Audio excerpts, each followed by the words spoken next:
I think this is the perfect title for this video. It's something you rarely see these days, because there are people who are rich, well-groomed, handsome, and high status, but they don't actually do these things. That's why they aren't old money. When you hear about some of these actions, you'll say, "Really? Does that actually work?" Friends, it works. We'll break each one down, and you'll see that this is what makes an impression, not just the fact that someone arrived in a Maybach. The first polite gesture that illustrates this status, level, and class is the ability to address others by name. And there's a nuance here. Once at an event, the host invited a young woman on stage and asked her name. She said, "I'm Anna." The host said, "Little Anna, hello, nice to meet you." You shouldn't do that. If a person has identified themselves as Anna, Stephen, or Richard, it is extremely important to address them exactly that way. This speaks to a simple quality, rare but simple, the ability to respect others. It's the same as when a guest comes to visit and you ask, "What would you like, tea or coffee?" They say tea, but you bring coffee. It's important to say Anna because it's Anna, because your opinion matters to me, and I'm here with you, and I'm listening to you. And here, in my opinion, we should add a very rare skill, remembering names. People often mix up names and say something like this, "Anna, Kira, it doesn't matter. You know, I don't remember names, so just accept me as I am." Don't do that. To remember someone's name, all it takes is a little effort. They introduce themselves. "Hello, I'm Anna." You respond, "Anna, nice to meet you." You've said it once. When addressing them or asking a question, use their name. "Anna, tell me."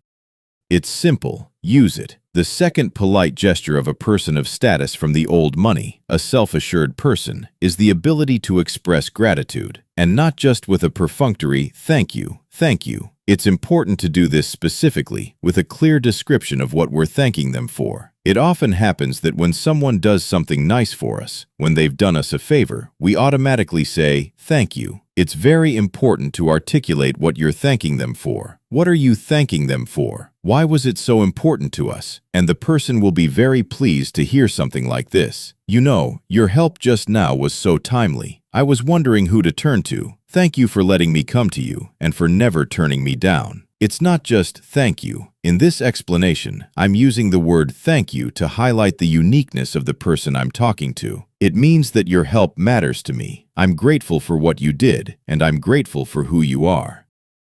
The third act of courtesy. Such people don't pay attention to your mistakes or shortcomings, especially when something happens in the moment. For example, you're having lunch at a cafe and accidentally spill some water. You could immediately try to save the situation. "Oh, wait a minute. Waiter, a napkin." Or you could very carefully pick up the napkin, wipe it up, and continue the conversation. It's just some spilled water. Or soup spilled on a white shirt. That happens too. But it can be handled without making such a big deal out of it. Or a similar example, but from the past. And here, too, it's very important when talking to someone, especially if you've known them for a long time, not to corner them and bring up the past. For example, "Oh, 10 years ago, I remember you said that would never happen. And do you remember how it was in the beginning?" "Well, I remember that time when you couldn't." Why say that? To show your superiority? That's a very bad move. You shouldn't do that. Plus, a person's opinions, their state of mind, and even the person themselves change. They can change and do change. And at the cellular level, the body completely renews itself every 7 years. So, essentially, yes, we are different people after a certain number of years. That's why someone might once have said, "Kids? No, that's awful. It's not for me." And then go on to become a happy parent of 2 or 3 children. And there's no point in saying,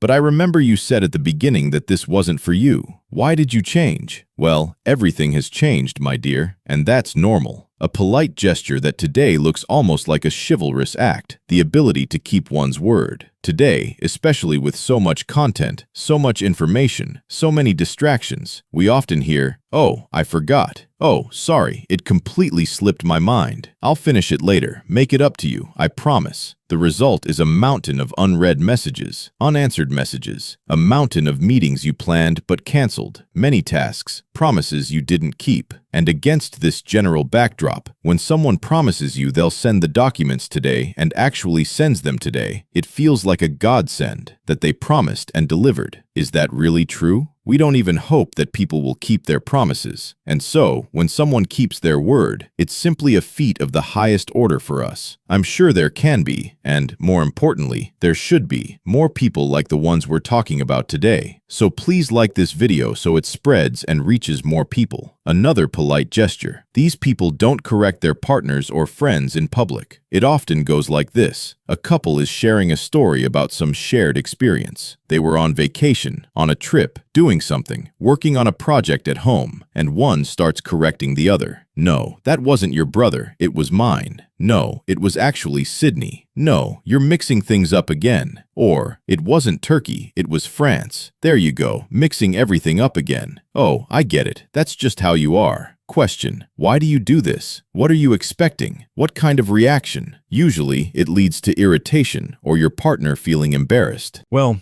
sort of. Oh well, whatever. Yeah, I forget. Yeah. Well, everyone knows by now that she has a bad memory and you have a good one, or vice versa. But if that was the gist of the conversation, yeah, fine, you've informed everyone. But if you're telling a story, if you came with someone else, it's important to support your partner. He's doing great. He's right. And you can figure out at home who's from France and who's from Turkey.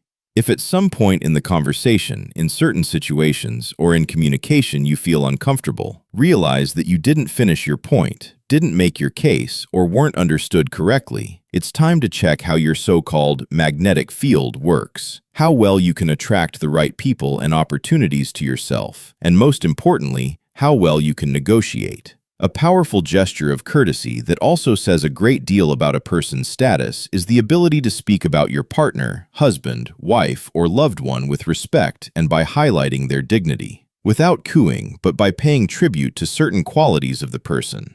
For example, my husband handled such a difficult situation today. Yes, I'm proud of him. I could never have done that. Or, I honestly don't understand how my wife manages such a workload. I would have walked out long ago and been sitting or lying on the couch, but she has kids and a job, and she looks absolutely wonderful. This is the ability to stand by the other person and not use your partner as a trophy wife or trophy husband. For example, look at my wife, so young and smart. Wow, I'm such a catch. No, it's not you who's great, it's her who's great. Now we'll move on to the most difficult and final rule on our list today, one that demonstrates a person's class, level, and status. And if you haven't subscribed to my channel yet, please do so. So, the seventh rule of a polite person, which demonstrates their status and class, is the ability to create an atmosphere of calm, safety, confidence, reliability, and confidentiality around themselves.